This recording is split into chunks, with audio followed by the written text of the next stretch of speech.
گفتن امام وقتی فیلم میدید صداشو قطع میکرد.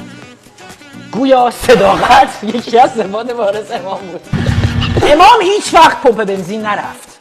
بیباکی از صفات بارز امام بود. روزی همسایه امام گربه خود را نزد امام امانت گذاشت. شیشی گرفتن از صفات بارز امام بود.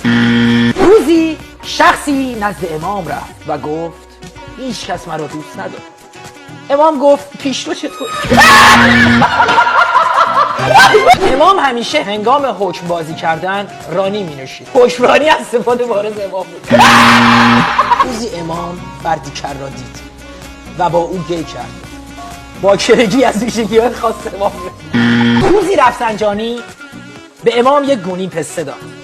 امام پسته ها را داخل یک گونی دیگر ریخت. دگرگونی از صفات بارز امام بود.